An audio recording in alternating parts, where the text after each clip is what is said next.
Chief மினிஸ்டருடைய இன்றைய statement நீங்க பார்த்திருப்பீங்கன்னு நினைக்கிறீங்க. நார்த் சென்னையில வந்த ஒரு நிகழ்ச்சி ஃபங்க்ஷனுக்காக வந்த ஒரு பிரஸ்ஸை மீட் பண்ணும்போது தான் இந்த கொஸ்டினுக்கு வந்து ஆன்சர் பண்ணியிருக்காரு. நேரடியான பதில் இந்த மாநிலத்தினுடைய முதலமைச்சரால் தெரிவிக்கப்பட்டிருக்கிறது. நிறைய லா அண்ட் ஆர்டர் இஷ்யூஸ் அப்படின்னு சொல்லிட்டு தொடர்ச்சியாக எதிர்கட்சிகள் முன்வைக்கக்கூடிய விமர்சனத்திற்கு இன்னைக்கு முதலமைச்சரே பதில் கொடுத்திருக்கிறாரு. இங்க ஸ்டேட்ல லா அண்ட் ஆர்டர் ரொம்ப நல்லா இருக்கு, அதனாலதான் இங்க இந்த மாநிலத்தை நோக்கி முதலீடுகள் வருகிறது அப்படிங்கிற ஒரு பதிலை கொடுத்திருக்கிறாரு. அங்க ஒண்ணு இங்க ஒண்ணு நடக்கிறத வச்சு பிரச்சனையை பெரிதுபடுத்துகிறார்கள், அதையெல்லாம் நாங்க பொருட்படுத்துவதில்லைன்ட்டும் அதுக்கு ஒரு விளக்கம் கொடுத்திருக்காரு. இதுல அன்புமணி ராமதாசனுடைய அறிக்கை ரொம்ப கவனத்திற்குரிய ஒரு அறிக்கை. டிஜிபி ஆபீஸ்க்கு பக்கத்திலே மர்டர் நடந்திருக்குது, அதுவும் நடந்ததற்கான காரணமாக சொல்றது ட்ரக் வந்து விற்கிறாங்க, அதை வந்து அவரு தடுத்திருக்காரு, தட்டி கேட்டிருக்காரு அப்படிங்கறத வச்சு. சார் ரெண்டையும் நம்ம எப்படி பார்க்கலாம் சார்? சிஎமோட ஆன்சரை எப்படி பார்க்கலாம் சார்? வணக்கம் அரவிந்த்.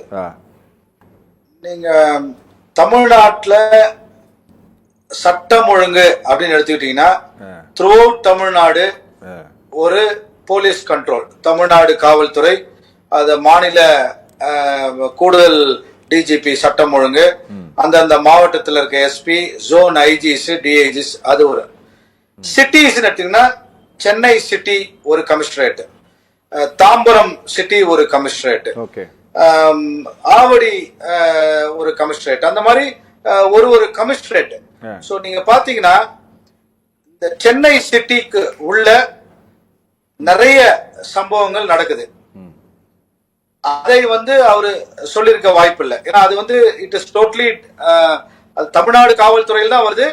தமிழ்நாடு பூரா நீங்க கம்பேர் பண்ணீங்கன்னா அங்க ஒன்றும் இங்க ஒன்றும் தான் அவர் சொல்வது. நான் வந்து முதலமைச்சரோட ஸ்டேட்மெண்ட் தான் இன்டர்பிரட் பண்றேன். ஓகே, நான் வந்து என்னுடைய ஒப்பீனியனா எடுத்துக்காதீங்க அதை. சரி, நீங்க கேட்ட கேள்விக்கு பதில் சொல்றேன். சிட்டிக்குள்ள கண்டிப்பா நிறைய அஃபென்சஸ் நடக்கிறது உண்மை. அதே மாதிரி அந்த இசிஆர் ரோட்ல தாம்பரம் காவல்துறை ஆணையர் அந்த அவர் லிமிட்ல சம்பவங்கள் நடந்தது உண்மை. இதெல்லாம் மாற்று அண்ணா யூனிவர்சிட்டி சிட்டிக்குள்ள வருது. இதெல்லாம் வந்து முதலமைச்சரின் கவனத்திற்கு எடுத்து சென்றார்களா இல்லையா என்று உளவு பிரிவும் காவல்துறை ஆணையாளர்களும் பொறுப்பு. ஓவரால் கம்பேர் டு நீங்க மற்ற மாநிலங்களுக்கு கம்பேர் பண்ணா டெஃபினட்டா Tamil Nadu is a safe state தான், அதுல மாற்று கருத்து இல்ல. ஆனா இதற்கு முன்பு முதலமைச்சராக இருந்தவர்கள் இன்க்ளூடிங் அவருடைய தந்தை டாக்டர் கலைஞர், அம்மையார் ஜெயலலிதா அவர்கள் ஆட்சியில் நிச்சயமாக இந்த அளவுக்கு சம்பவங்கள், கொலை குற்றங்கள், இந்த மாதிரி சம்பவங்கள் நடக்கவே இல்லை. இந்த அளவுக்கு கம்பேரிட்டிவ்லி இந்த நம்பர்ஸ் வந்து அதிகம் தான், அதுல மாற்று கருத்துல. ஆனா முதலமைச்சர் சொல்லுவதும் ஒரு விதத்துல சரி.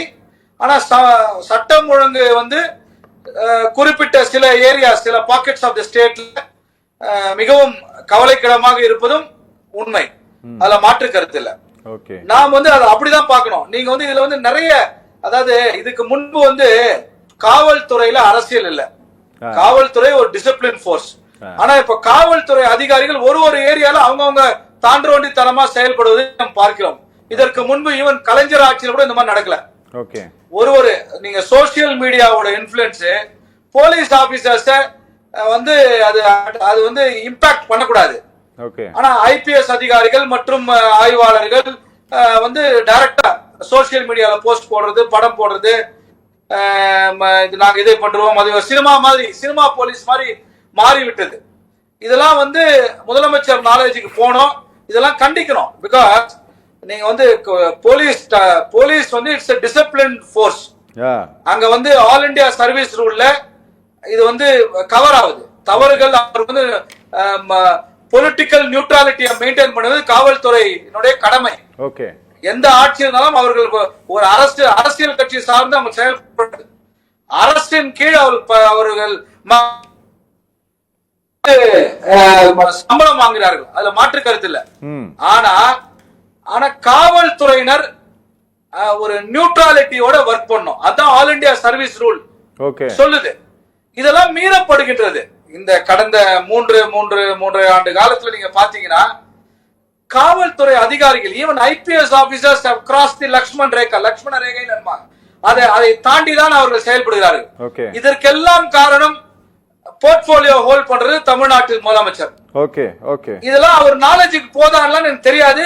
இது அவர் நாலேஜுக்கு போனோம். உங்க டிவி விவாதமும் அவர் நாலேஜுக்கு போனா இதெல்லாம் அவர் சரி செய்தால் நிச்சயமாக சட்டம் ஒழுங்கும் சரியாகிவிடும்.